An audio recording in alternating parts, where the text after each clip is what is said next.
Who do you think that would be best? Doug. Doug. Okay. Yeah. He had the dream first, wasn't he? Thank you, Daddy. Do a memorial for the veterans. Doug Lane.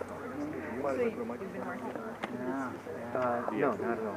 One of the nicest things that happened was Paulette, was Bob a veteran? one of the mentors came back. Your first husband? Was he a One veteran? of the my dad. came back. Your dad was not your first husband? No, no. Okay. That was really, that was the first one. Your dad was World War I? Yeah. Did you get his name up here? Say a little, Testing 1, 2. little verb, little blurb. Did they put a plaque up for How's him? it going? Good, Good. I guess we're going to at some point. Okay, because there are some up there. I didn't know if he was up there already. I'd like to have a bench. Mm-hmm.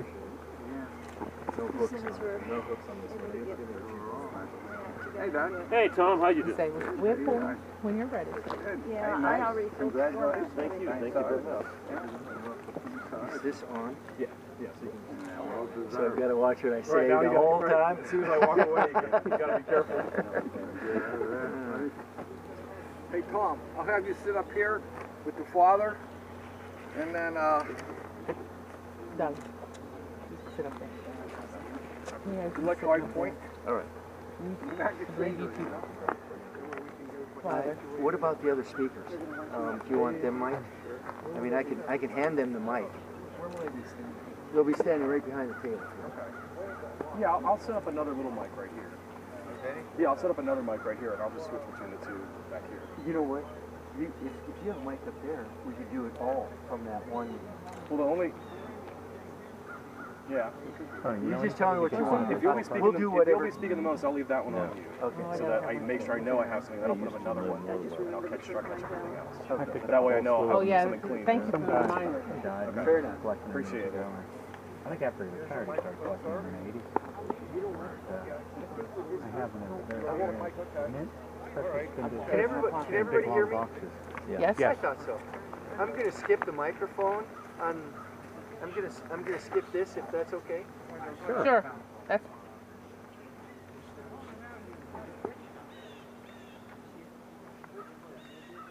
Hey Luke, we're getting started. Come on over.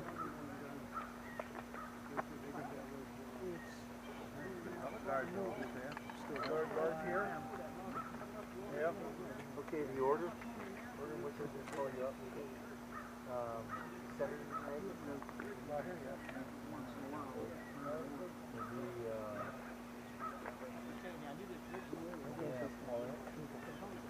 he got some of it on Boston.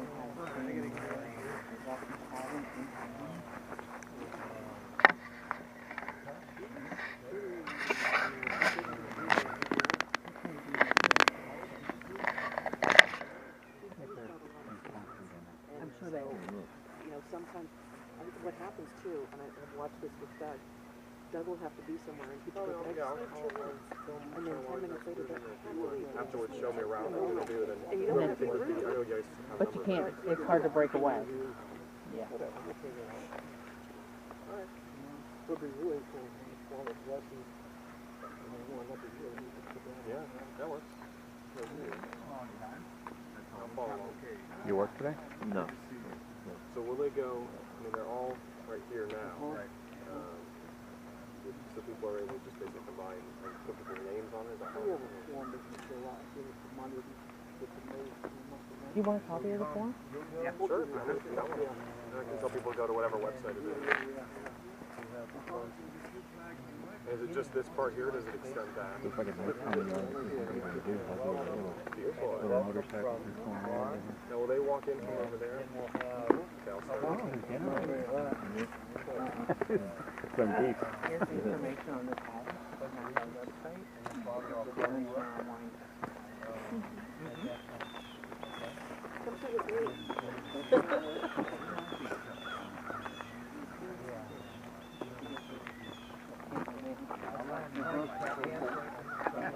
I'm hoping that. saw that little Come down. So what did you want? Sit down, sit down with it. Sit down on the bench. Oh, yeah. I'm good. Okay. You know, when we were at that, Paragraphs could be coming in. paranormal thing, I was Go put on and ask them before they walk in. We can stand back here. You got some people missing. Did anybody call you? Did you check your phone? Yeah, nobody called me. Okay. Yeah, Langer Holt? He's not here yet. Yeah, well, earthquake, and now some people are saying hurricanes can help cause an earthquake. number, Doug?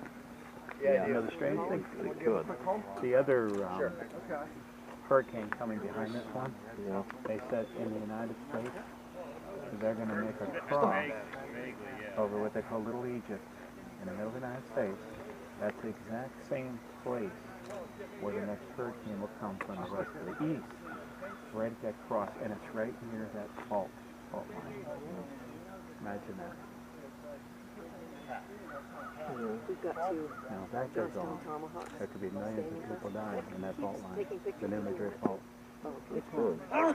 He's the Oh, yeah. photographer has it set.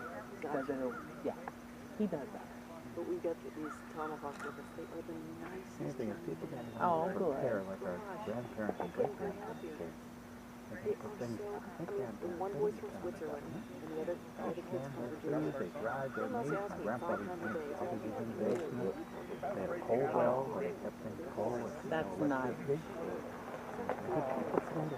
There's somebody. doing anything like that. That's the Tomahawks organization. It's been over the years for 4 days when I bought it. Good for the team And they don't understand standing. it. The electricity Bad for detectors, the the pumps don't bring the water to their house. I don't think they would.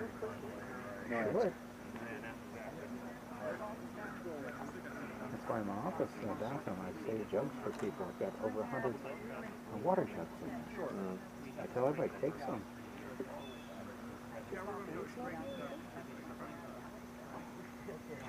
Somebody just pulled in, but I don't know who. Because I don't know what they. Yeah. The big I- truck. You're not being steered by the post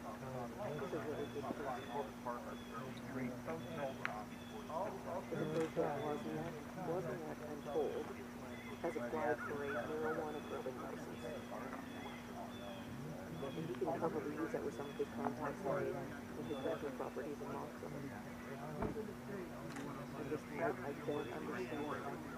you can get yourself involved in this. Because I'm sorry, I do believe that marijuana is a leading drug. And I do think that some people need it medically. I'm game. Well, I told you about my friend whose son said about the SSI. He's been done 19 years.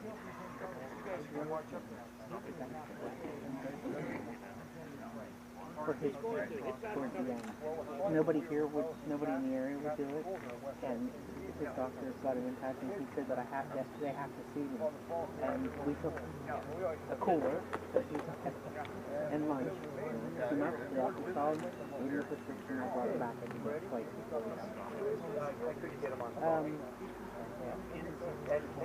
Milton, PA, it's about 5 hours. It's up I-80.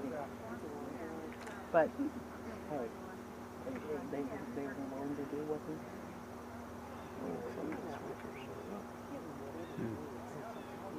And towards the end, because towards the end, we all know the more people you get, the less, you're shortening your lifespan. Well, good morning, everyone. Good morning. Thanks for braving the colder temperatures and the fog on the water and everything to come out and join us this morning. I think fall is truly approaching, and quite frankly, I'm tickled pink. I love the seasons, and this is a beautiful place to come spend Saturday morning. They're saying that we're supposed to have one of the most spectacular fall foliages that we've seen in a long time. So make sure that you enjoy this fall. It's going to be fantastic. Before we begin the ceremony, though, I'd like to mention that the Laurel Highlands Historical Village, along with B&L Winery, are sponsoring a wine fest next month. On Sunday, October 21st, we're having a fall wine fest at Anthony's Restaurant on Skelp Avenue, Richland. This will be a wonderful time with a buffet-style meal and wine matching recommendations for appetizers, the meal, and desserts. Furthermore, there will be a historical preservation event package that goes along with this, and wine glass painting with the proceeds to be donated to our veterans. Please talk to Patty. Patty, where's Patty? Raise your hand. There you go. Please talk to Patty today if you're interested in this great event. And there's flyers up here that you can grab after the ceremony. So, now for the main event.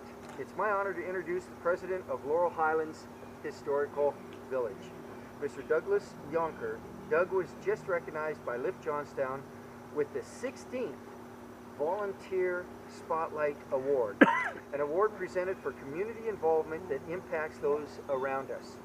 He's a veteran who received 2 Purple Hearts during the Global War on Terror, and although our youth already do not remember Desert Storm, Doug was there. Doug currently works for AmGuard as a security guard. Ladies and gentlemen, Doug Young. Thank you, Doug. Hello, everybody. How you doing? Right. All right. Okay. Thank you for being here today, and I want to quickly thank the following people who made this monument a reality. Without their invaluable assistance, this monument would never meet. Mr. Ron Shawley here. He first conceived of the idea for this monument. This was his dream. And after months of willing and dealing with local and county officials, numerous phone calls and emails, this dream has come to fruition. I'd like to thank the CSA for giving us permission to erect this monument on their property. Peter Lucas at Images Incorporated for his work and completion of the sign. Missy Hobaugh for her artistic talents in design of some of these tags and labels you see. Cambria County for letting us have the use of their work labor crew and the crew itself and their supervisors, Ron Coball and Hal. We got our labor crew, Steve Faber, Bob Getsky, and his brother, and Luke Getsky. I heard this was really son of a gun to dig these holes, really. It was a major project. I thank Lowe's for donating the posts, Christos for donating a lawnmower, the anonymous couple who donated the lights, Summit Bank, Kelvin Overdorf at Quaker Cells, State Representatives Brian Barbin and Frank Burns for the flagpoles, Josh Hauser at the Cambria County Department of Veterans Affairs, Lift Johnstown, Middle Taylor and East Taylor, WJC, WTAJ, Tribune Democrat, Our Town Newspaper, Rocky's Tavern, Walmart Johnstown, VFW Post 155, the American Legion, Cambria Glass and Installation, and several others. If I've forgotten anybody, I offer my most sincere apologies and my eternal gratitude. I've got a little thing written here, a little speech, nothing major, but about this monument. Okay, it's a pretty plain looking thing, isn't it? Some wooden posts, a couple of pictures, brass tags, just names etched on it. It's not some elaborate colossus with granite and marble posts. There's no names embossed in gold leaf, and we don't have interactive touchscreen presentation narrated by Morgan Freeman. We have a quite simple monument, but it's here. And it's not grandness that matters. It's not appearance that is important. What is important is what it symbolizes. Now, back when the Vietnam Memorial was being planned, there were people who were aghast at simplicity. A black wall covered in names, no flashing lights or statues of fighting men striking heroic poses. That's a wall of names. Now, some 30 years later, that wall has become a place for reflection, for remembering lost friends and loved ones, for soul searching and healing. And that's what this simple monument is for. A soldier doesn't ask for much. He does not expect much. He has very little amenities that those in the civilian world are accustomed to. Comfort is not in his or her vocabulary. He slugs through mud, snow, and sand. His feet are sore, his bones are weary, his muscles are aching. He's either freezing cold, wet, dirty, or drenched in sweat. His mouth is often dry, and he dreams of a meal that doesn't come in a can, as some of you may remember, or today's veterans come in a plastic bag. When he sleeps, the closest thing he has to a blanket is a poncho, and sometimes his pillow is his helmet. He expects nothing. There's only one little request. Remember what they have done. Remember what we have done. And that's what this monument is for remember what you have done, America's veterans. If anybody has a critique about the simplicity of this monument, I respond with a little bit of a snippet from what Teddy Roosevelt said to his address to the Sorbonne. It's Not the critic who counts, not the man who points out how the strong man stumbled, or the doer of deeds could have done better. A credit belongs to the man who is actually in the arena, whose face is marred by the dust and sweat and blood, who strives valiantly, who errs and comes short again and again. It's here. We have done it. Now, the service to this country from the residents in this area goes all the way back to the American Revolution. We've had the first Pennsylvania Rifle Regiment. We have had troops in the Mexican War, the Civil War, the Spanish-American War, all the way up to the War on Terror. Lonely hilltops in Korea, rice paddies and riverways, jungles and isolated fire bases in Vietnam, deserts and city streets in Iraq and the mountains of Afghanistan, and wherever else we were called to serve, we did so with little complaint. No expectation of golden pillars and jeweled columns when we came home. We didn't even expect a thank you. No, just remember. Remember the sacrifices that were made in the name of freedom, for the dream of liberty. Not my sacrifice. Mine was very few. But the sacrifices of those who cannot be here, for they lay in some Flanders field. They lay in graveyards in France, Holland, or some Pacific atoll. They fell on snow-covered hilltops, sandy beaches, city streets, muddy river crossings. They met their fates in the heavens above and the bottom of the ocean. Theirs are the sacrifices that must be remembered, for they are the real heroes. We, the ones who come home, who try to piece together our lives, we become old men who sit and recount tales of our warrior youth. We owe it to them to keep their memories alive, to tell their stories so that they will not be forgotten. Those who are forever young in our memories, we hold them in our hearts and minds, and wish you would too. Though we are here, there's a part of us that is still over there with them, wherever over there may be. I can name many over there, from Saratoga to Helmand Province, but I don't have the time. So many places, some without names, just coordinates on a map. For those of you who are still over there, who still smell the bite of cordite, who still feel the rifle in your hands, who still hear the thunder, this monument is for you as well. May it offer you an emotional safe haven and a bit of peace. Thank you very much.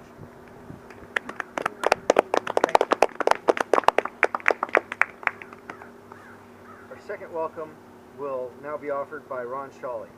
He's the Executive Director of Laurel Highlands Historical Village. He's been extremely creative in making good things happen for veterans.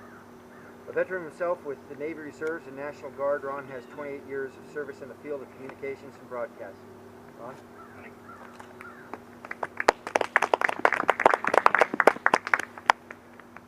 Real quick, so we can move along. I want to say thank you all for being here. Thank you to the Marines for showing up. Guys, we love you, and we really appreciate what you do day in and day out. A little about most of you know LHHV, Laurel Highlands Historical Village. We're all about preservation. The military, by far, is historic in nature. I was talking to Doug, and I researched this, but there has not been one year in American history where the military has not been involved in some form of war or political engagement, okay? It's kind of amazing. So where would America be without the military? So we want to preserve that heritage that the military presents to America. I also want to say thank you to the National Guard. I don't know if you guys know it or not, but the National Guard, they're being deployed overseas, and now with the hurricanes, you know, the National Guard is being called upon again to basically go in and support, you know, Texas, Louisiana, and now Florida, all right? It's kind of like, it's just an ongoing job that we do. We had a special guest, he's not here yet. Okay, why do we build the memorial? Well, for two reasons, okay? One, we built the memorial for the veterans, is a memorial to them, okay? But to show that the general public, hey, look, these guys have sacrificed their time, all right? We also built this for a lot of veterans who have come back from the war with PTSD. Already the other day I had two veterans up here, and they were bawling and crying just back from Afghanistan, and they said they love it because of the solitude, okay? To let you all know, the VA hospital in Altoona, they're going to be utilizing this facility for their patients as well, to bring them up here. And most of the veterans know why the guys want the solitude, okay?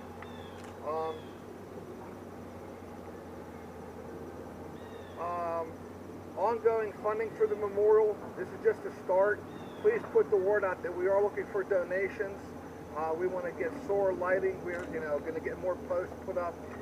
If any veteran wants their name on the tag, Patty has the forms over here. you can take them, give them to your friends who are veterans, okay?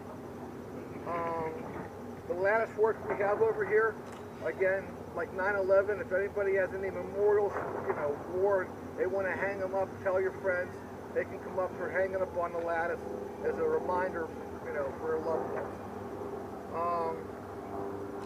We are doing our food drive for the veterans. If anybody knows of any veteran who is shut in, they need the help, please call me so we can get them the food they need, okay? Or other help they may need. We've identified this problem through the commissioners that, you know, a lot of times, you know, they'll say, well, the veteran can go to the food bank. How can they get there? Because the food bank said, we're not going to give them food unless they come in. Well, they can't get there because they're shut in. All right, so we help them out. I've also got a couple of veterans who are living up on a mountain up here. We take a bag of food up to them, hang it in a tree, they come out of the woods, get their food. We're taking care of them as well, okay? Yes, it does happen. There are veterans coming back who absolutely cannot confront society. And I would only pray to God above that the vandalism doesn't occur here. If they do, I'm going to call the Marines, okay, guys? You guys won't mind helping out, right? With the vandalism? Thank you, guys. Again, that's pretty much what I have to say. I just want to thank everybody for being here, and we'll move on. Thank you, Ron. Yep.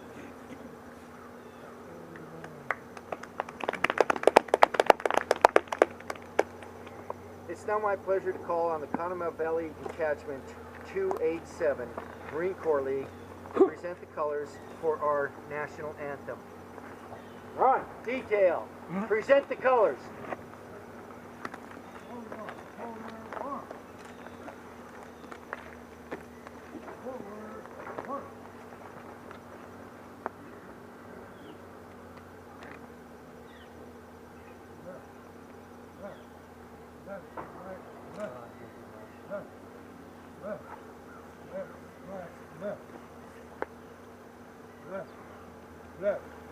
Color guard, halt! Right, face! Color guard, present, arm!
Standing for the Pledge of Allegiance.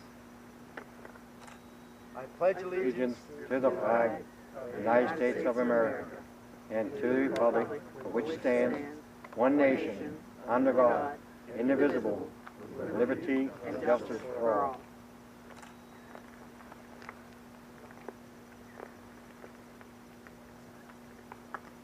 Detailed.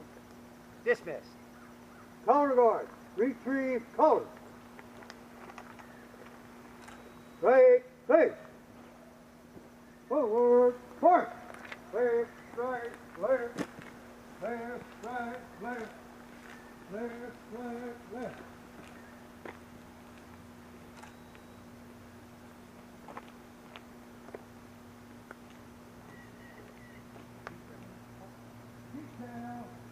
You may be seated. The invocation will be by Father Orvetz of the Byzantine Catholic Church. He will follow the invocation with a blessing on this memorial. Thank you.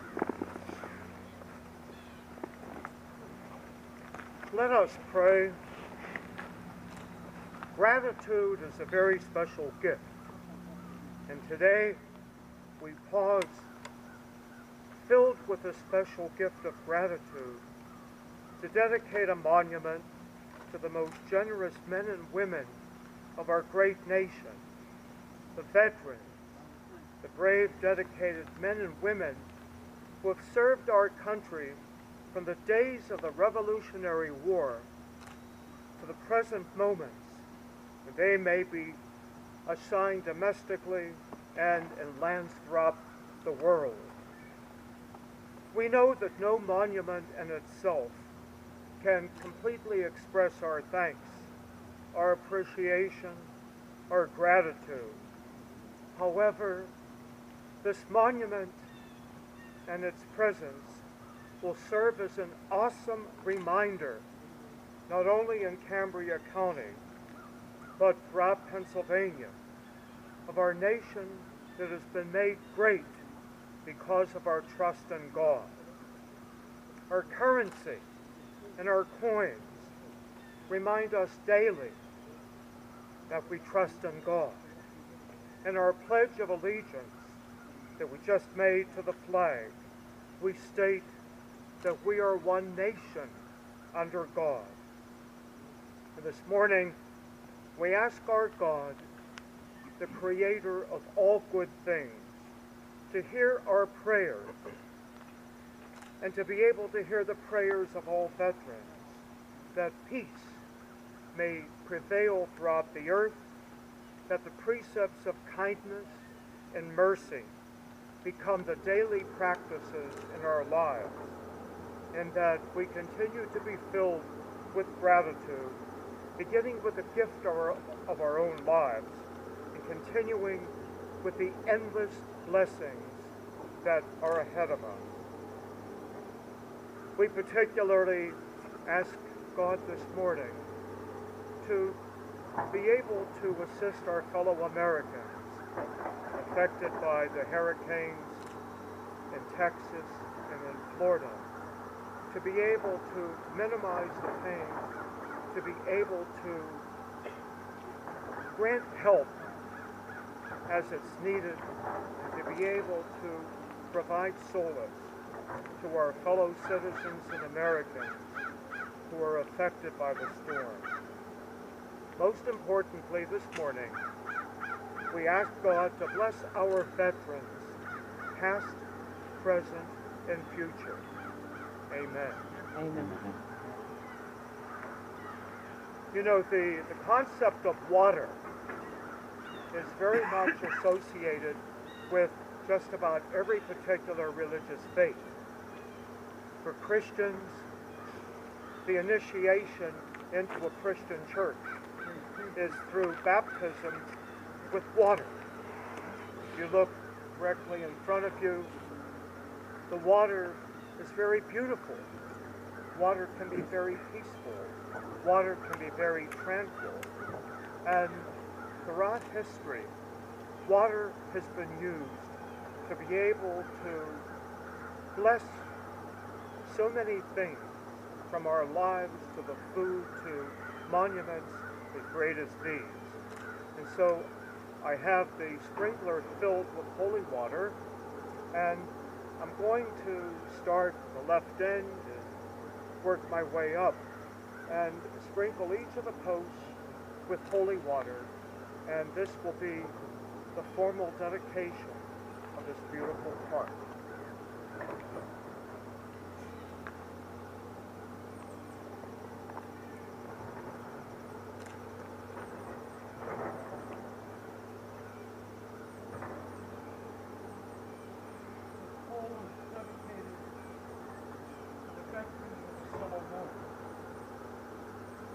This pole is dedicated to the veterans of World War I. This pole is dedicated to the veterans of World War II. This pole is dedicated to the veterans of the Korean War.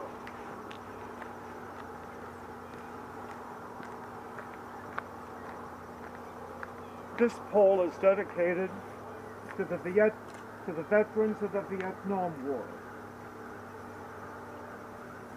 This pole is dedicated to the veterans who served our country in peacetime during the Cold War. This pole is dedicated to the veterans of the Gulf War. This pole is dedicated to the veterans of the Iraq War. This pole is dedicated to the veterans of the Afghanistan War. This pole is dedicated to those who are still fighting the war on ISIS.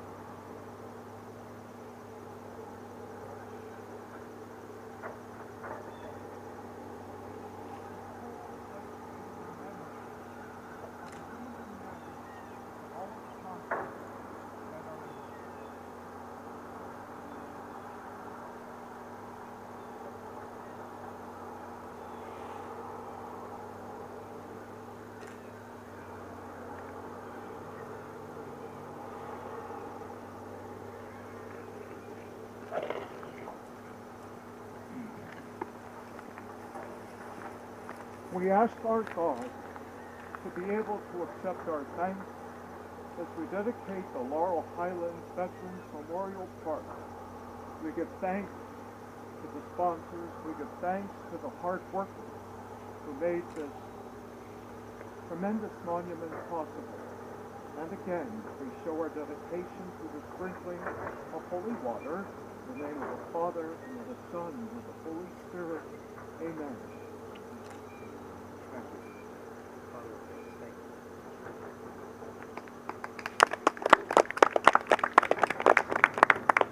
Senator Langerholtz, Representative Barden, and Representative Burns all wanted to be here this morning, but were unable to make it. Luckily, we have Paulette Baker to speak for Representative Barden. Paulette? Good morning, everyone. Morning. Representative Barden has a special place in his heart for veterans and supporting their needs. He has been assigned to a number of veterans legislation boards over the years, ensuring that veterans come first. Barden has also supported us, Laurel Highlands Historical Village, in their efforts to build a one-of-a-kind hiking trail on Honan Avenue, a 3.5-mile-long trail that highlights Johnstown's history. In early 2017, our board asked Representative Barden for his support in a proposed Veterans Memorial to be located at the end of the hiking trail. His response was overwhelming, as he indicated the need for such a memorial on this location today. He feels this memorial is for all veterans, past, present, and future, for the entire region, concluding that this memorial will help to comfort veterans returning from war.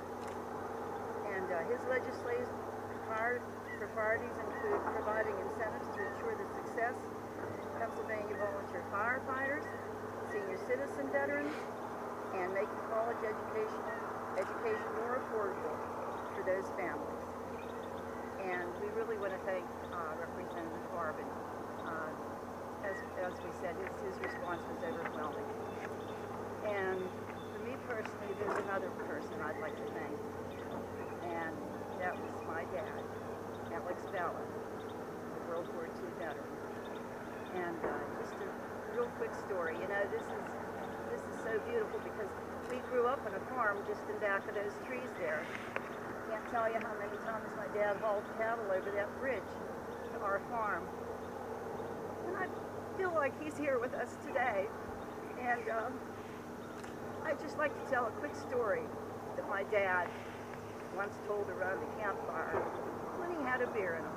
I don't think he would have told the story without that, but this is close to my heart.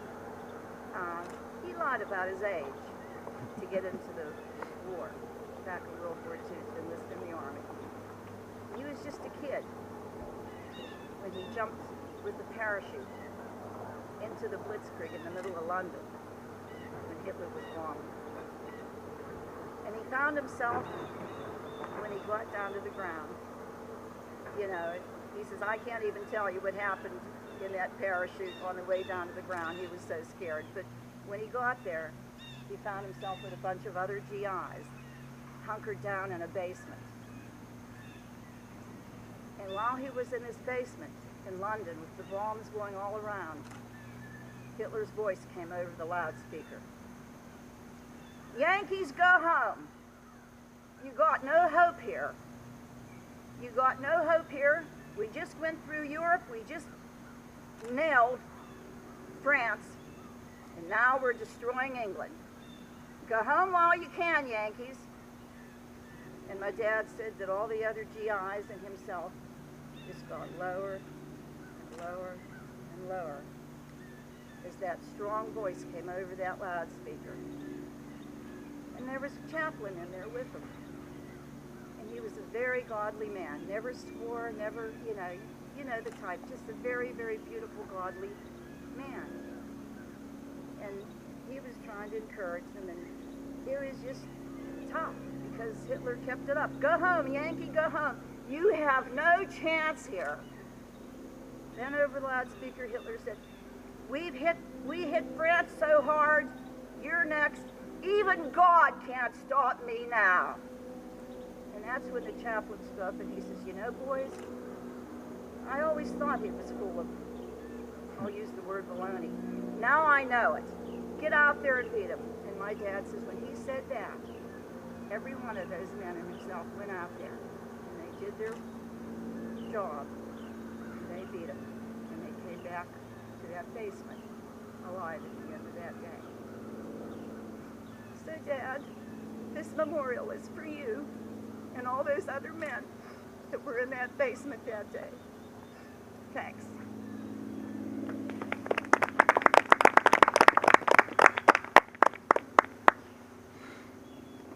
Many of you may not know this, but this property that we're standing on is property of the Cambria Somerset Authority. Mr. Patrick Mulcahy Jr. from the Cambria Somerset Authority will need to speak. Mr. Mulcahy has been a great help and a super supporter of the Laurel Highlands Veterans Memorial. We are in great debt to this organization for allowing this memorial to be placed here. Ladies and gentlemen, okay?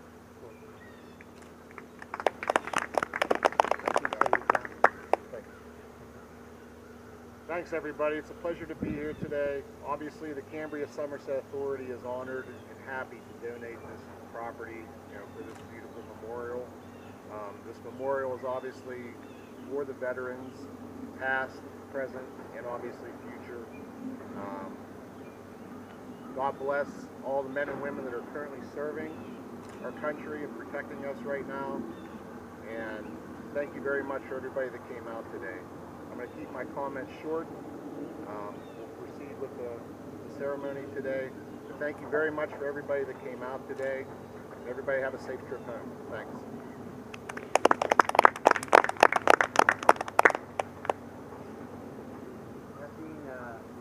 Nothing is wrong with a short speech. In fact, I was once told that there is no such thing as a bad short speech. Thank you. Ladies and gentlemen, I've been asked to briefly speak about the significance of memorials and what this memorial will mean to our troops and others from all walks of life.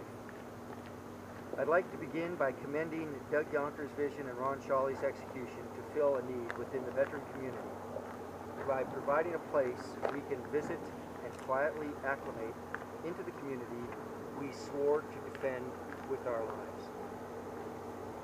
Have you ever wondered why a veteran is so hesitant to ask for help? Well, I'm going to tell you. All of his or her career, a veteran has been told, shut up and make it happen. Veterans are proud of making it happen, even when all else is failing around them. But this very attitude can create conflict in today's world, especially a world of political correctness. Furthermore, social media's ill-informed, quick judgment of others and situations truly exacerbates the situation that we're in today. It's evident to the veteran that most of these Monday morning quarterbacks have never walked in the veteran's shoes, nor will ever understand what is asked of today's veterans. So don't be surprised when a veteran becomes frustrated. I want to share a simple but poignant story about my return from combat. After being in the jungles of the Philippines for approximately 6 months, I was finally told that I was going to be able to come home. Now, understand, this was after I was told I'm going to be home for Christmas, and I wasn't. I was told I'm going to be home right after Christmas, and I wasn't.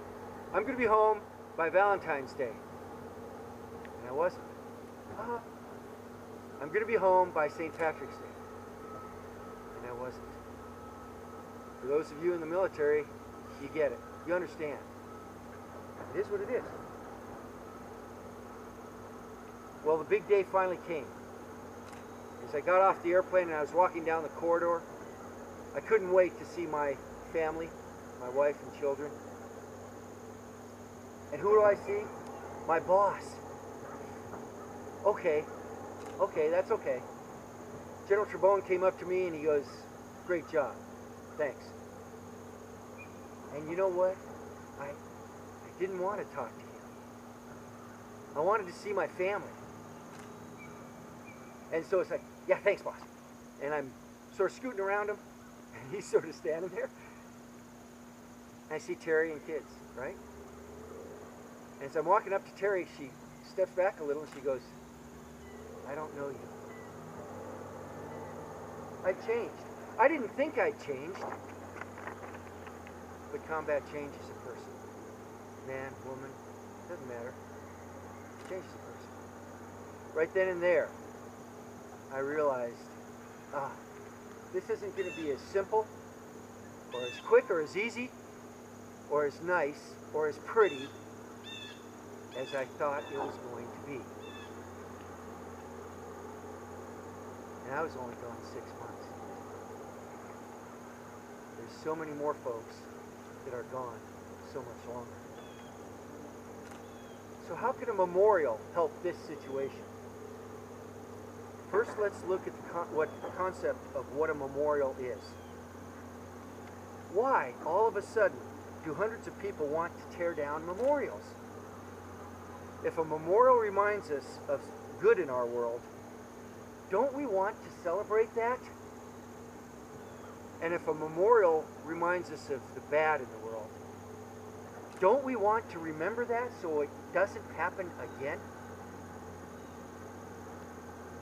Let's be honest with ourselves. The Allies did not force the Nazis to build memorials around their death camps because people wanted to celebrate this concept. The Allies wanted to make sure that we never forgot. So I ask again, what is a memorial? The textbook answer is that memorials are something, especially a structure, established to remind people of a person or event. In other words, memorials are history. But the bottom line is that memorials mean a lot of different things to a lot of different people. In this case, we have before us a memorial that brings forth two emotions. It's sad because it recognizes the hardships our veterans have endured and often continue to endure. At the same time, this memorial is a reason to rejoice because it offers solace, peace, and reflection to help our veterans better come to an understanding of what it is to transition from the military to the civilian lifestyle. For some, this transition will be easy. For others, it's going to be a struggle. We will never be able to count the number of veterans and others who will come to terms with themselves because of this setting. Thank God for men and women like Doug Yonker, Ron Shawley, Patty DeFaba, and thank God for organizations like the Cambria-Somerset Authority who are willing to help provide this space, this setting, for our veterans. Yes, this is a working memorial. It will silently and consistently be here for veterans, their families, and others to contemplate and enjoy being back together. We hope they will build strong family ties and lifetime relationships. Most importantly, I hope that this beautiful landscape will put our veterans at peace with their society, their family, and most importantly, themselves. Thank you again for showing your support for our veterans by coming out today. May God bless you, our veterans, and of course, first responders. Life is tough, but this memorial will provide a place to relax and think and maybe make that life a little easier. May God bless America. Our next speaker is Mr. Tom Caulfield, the founder and president director of Veterans Community Initiatives. Veterans Community Initiatives enhances the lives and well-being of community residents, focusing on veterans and veterans' families. VCI emphasizes assisting with social and economic needs of those who are disabled, disadvantaged, physically and mentally challenged, unemployed, underemployed, substance abusers, and current and previously incarcerated. Ladies and gentlemen, Tom Caulfield. Thank you, Doug.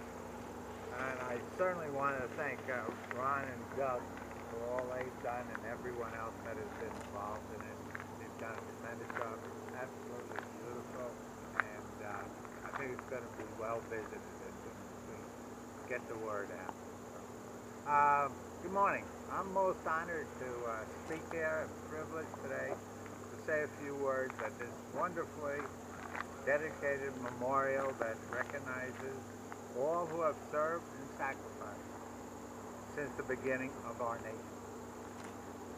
With all the hullabaloo about memorials, and Doug talked a little bit briefly about it, it is most important to understand our past in order to learn and benefit from it into the future. No tradition of American society is more precious to or characteristic of our culture than that of our historic veterans voluntarily reaching out to neighbors in need. This is especially a good point in talking as we've seen what has happened with Houston and Florida with the hurricane and also the recent earthquake. Such selfless service is part of both our civic and our religious heritage, as the brother mentioned.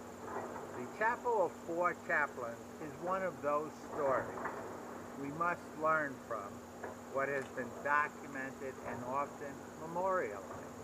So we're going to talk a little bit about the Four Chaplains story.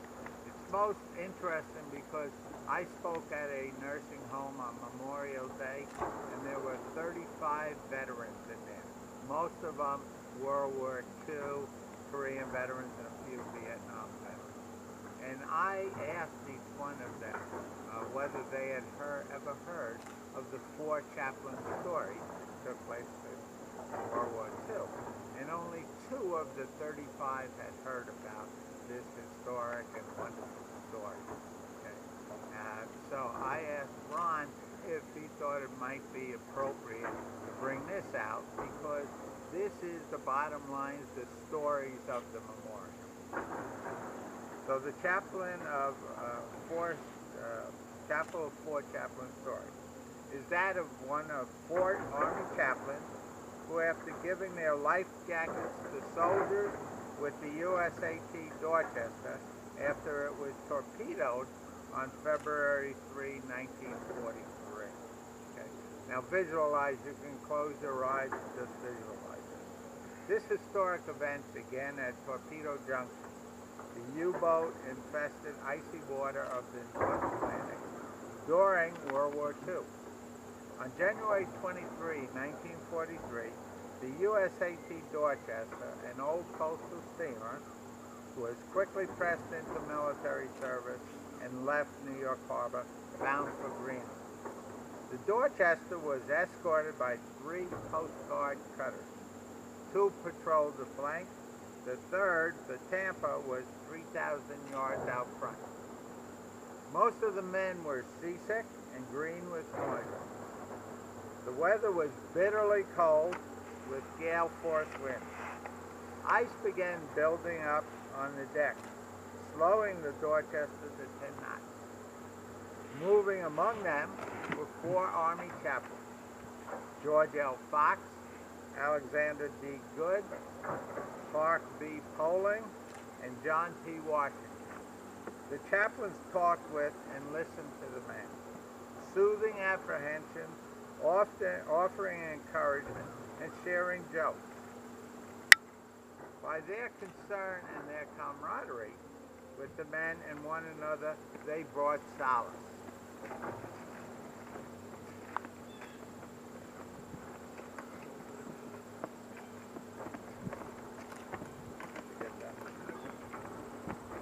On February 2, 1943, the Tampa's sonar detected the presence of a submarine. She dropped back and swept the periphery of the convoy, but failed to find the submarine's position.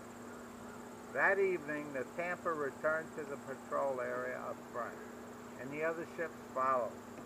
The captain ordered the men to sleep in their clothing, with life jackets close at hand. They were only